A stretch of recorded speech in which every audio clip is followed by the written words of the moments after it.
Hey guys, how y'all doing out there today?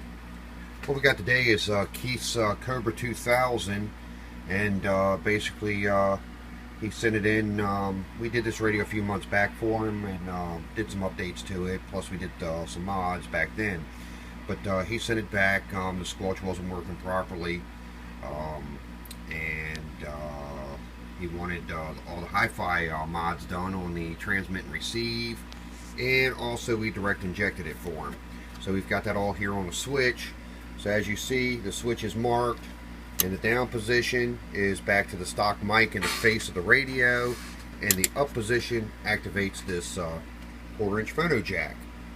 So everything on the face of the radio, let's turn this around, everything on the face of the radio is pretty much the same.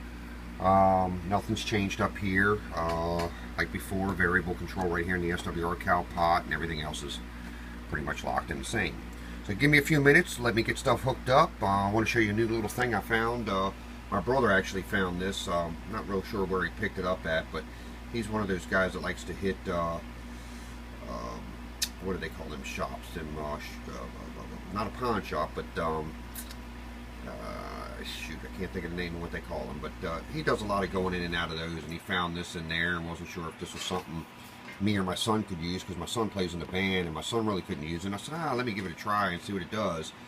But this seems like a pretty neat gadget over the headphone monitor that normally I'd use in my videos for the direct injection.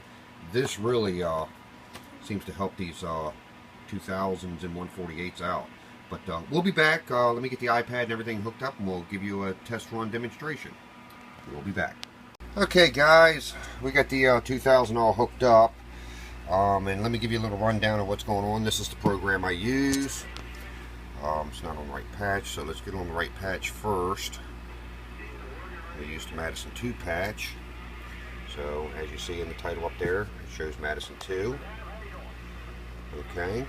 And basically the iRig plugs into the speaker jack of the iPad, hooked into the iRig, and then one side of the iRig hooks into whatever mic you decide to use. I have various different mics. Today we're going to be using the Behringer, I believe it's the Ultra 8500. And from the speaker jack on the iRig, if you see the gold plug there, follow that cable out. Now I am using a headphone monitor in here, but I'll tell you why I'm using it. It's because I didn't have a cable with the 1/8-inch phono plug to go into this DSP 100. So I needed basically like a coupler. So the headphone jack seemed to be optimal to use for that. Well, then out of that, it goes into a 1-to-1 transformer, 600 ohm, 600 ohm transformer, which I tell guys all the time when you go HiFi, that's basically your fail-safe. Keeps any squeals, hums, things of that nature from happening, especially when you start getting into amplifiers, ground loops, that kind of stuff. It will help eliminate any of that. And basically that little transformer's in this box, and that's all it is. It's just a transformer in the box. I just felt that it wasn't necessary to leave it outside of a case and hanging around with wires for it to break and this and that. Better to hard mount stuff like that. Well, and then from there it goes into this XLR plug, the silver one here, which goes into the DSP.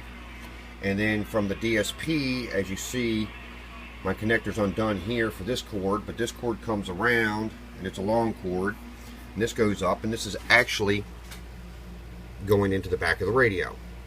And the reason you would need something like this or the headphone monitor is really the iPad doesn't have enough push to drive the audio of the radio when you direct inject.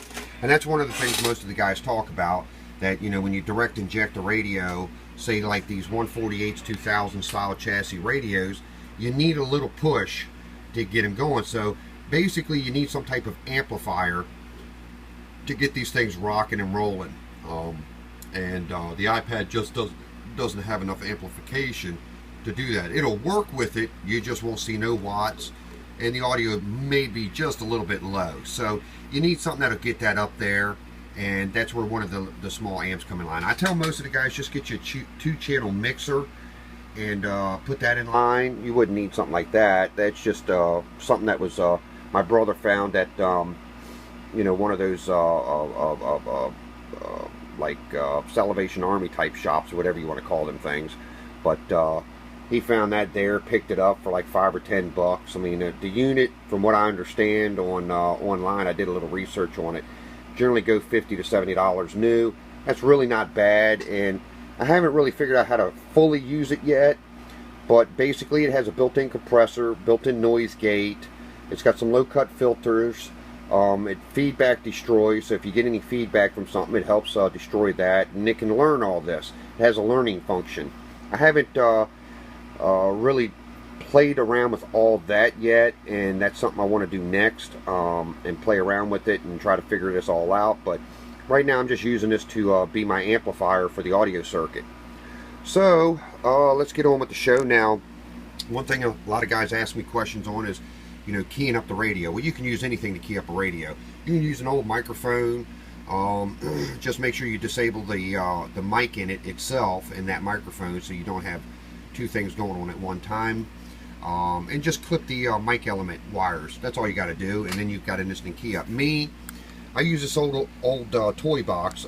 They used to make these back in the I believe it was the 90s, and it used to be called the Agitator. And basically you put little sound chips in here, they plugged in. It was a pretty neat thing that they did back then, and then you could just use, you know, hit it and play, and it would play your sound effect. Well, I had this box laying around, and you know, it was one of those ones, I believed a little computer board in it went shot, you know, went south on me basically. So I said, you know, this thing would be pretty cool to adapt, and I've got an adapter on here to put a stock mic. Problem is when I do it that way, I have to unhook the stock mic, or it wants to give me some feedback problems. But I can also direct inject through the mic. Well, not really direct inject, but put my audio through here, which in turn goes right through the mic jack with my iPad. Then I wouldn't need any of that stuff. But the direct inject just gives you a whole different type of audio than going through the mic. You'll get decent hi-fi audio going through the mic, but you'll get far superior audio doing a direct injection. It's just a level of difference of audio. Now, there is another difference too. Direct inject, and this is the big thing that everybody cries about, is you tend to lose watts when you go direct inject out the radio versus going in through the mic jack. Well, you know, that is a little bit of a thing, but you gain the audio. And the audio sometimes, to me, surpasses the watts. I mean, you get to a point, so, you know, basically just increase your driver and you'll be back to the same watts that you had out of your final amp anyway. So, you know, and that's usually what I do. Same thing with the motor mouth modulator. You know, a lot of guys cry that you lose watts with that, but hey, if you want that broadcast audio, you know, and it will really give you the presence out there, and if everything's set properly, as most people know, I am an avid skip talker. I try to talk as much skip as possible, and usually, you know, I don't carry that high bass audio like a lot of them other guys do. So, you know, if you're not going to carry the big bass in there, you'll cut through the airwaves with it. I honestly think I do a lot better with the hi-fi setup than I do with my comp radio or whatever when it comes to DX. I mean, I still use my comp radios, I still get my name called back, but I really do like the audio that I get out of this. Alright, well, give me a second, let me get this off this, because I don't have but so much memory on here, and then we'll be right back with this thing keyed up. Alright guys, we're back. Sorry about that. I usually record all these videos on my iPhone, and I have a lot of music on this thing for some reason, and apps and stuff, and I run out of memory. But let's get on with the show. And basically, like I told you before, I showed y'all everything that's hooked up, and we're direct injecting. So basically what we're going to do is, I've got a customer's radio in here. We were having a few issues with this, so I have this hooked in line. It's not really set up to receive hi-fi, but it's not doing a bad job of listening. So let's see if we can't get this to all work together and hear what we sound like. 1 2 1 2 3. Hello. Now, I'll give you a little lowdown. We're in direct injected mode. Bird meter up here. Don't know how well y'all can see that. I'm trying to juggle things here. 50 watt slug. See that? About a 1 watt dead key. I can't really see the meter and the mic at the same time. Let me see what we got going on here. Audio, hello, 1 1 1 2, breaker, audio. So about 3 bird, presuming right there, and I don't think you'd probably run it that low, but let me see if I can hit the peak side here. There's some bleed over coming in over there or something. Okay, audio. So I can't really read the meter from here, but it looks to me like 22 or 23 peak. And let me go up here, show you the scope. Hello, 1 1. Any reference? I got the camera too close to the mic. That's why we're picking up feedback off the other radio. But as you see, that's an easy 200, 250% modulation. 1 2 1 2 3. Break. Hello radio. 1 2 1 2 1 2. Audio. Breaker. Break 1 2. Break 1 2 3. Hello. Audio. Direct injecting Cobra 2000. Breaker. Okay, and that's just one way of doing it. And like I said, I'm using this guy here to give me that little push I need. We'll be right back with this going in through the mic. Alright guys, we're back. Now what we've done is we've hooked up the iPad, which is one of my favorite places to do it. And it still gives you a real good hi-fi. I think the Directinject gives you a little bit more broadcast audio, but over the air, when it comes to DX, I really don't think anybody can tell. It's really funny like that. But let me give you a lowdown on what we're doing. We're still using the same Behringer mic. Okay, didn't change any of that up. iRig. Now coming out where the gold pin is, if you follow this line around to the face of the radio, we're still going into one of my 1-to-1 transformers, which I tell you I use in everything. I'm going to the key box. Now I'm into that. So now what I'm doing is the audio is actually going to go through this box, through this cord here, right into the mic. So we're utilizing the mic circuit, and of course the switch in the back is put back in the stock position. So let's get on with the show of the road. Now basically I only tuned this so it wouldn't hum or squeal through the Striker radio over there that I've got hooked up for a customer that I'm test driving, just to make sure everything's fine with it. But basically if I sat here to fine tune it to my scope and everything like that and got the audio exactly right, it would be beautiful. But this is just a quick procedure test setup, so you know, I'm not looking for, you know, perfect signal in the scope and all that, blah, blah, blah. You know, people get too anal sometimes on YouTube about the way you hook stuff up. This is just a quick test to show you that this is the way that you can hook up the iPad straight to the mic gain. Now we're still working the 50-watt slug, and let me see if I can't do a balancing act here. Oh yeah, break. Hello radio, breaker. Okay, and that's 6 bird. And let's show you the peak. Oh yeah, breaker, audio. And as you see, the same type of peak, 22, 23. And I don't know, we'll show the scope here. Maybe y'all can hear it some through the Striker. 1 2 1 2 audio. 1 2 3 break.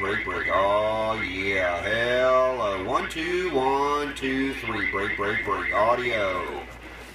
And as you can hear it through the Striker. It sounds really good. Now I seen the flat topping a little bit up there, and my negatives looked a little funny, and that's just a matter of adjusting this, adjusting the iRig's volume control, and maybe a little bit of adjustment on the iPad's volume knob.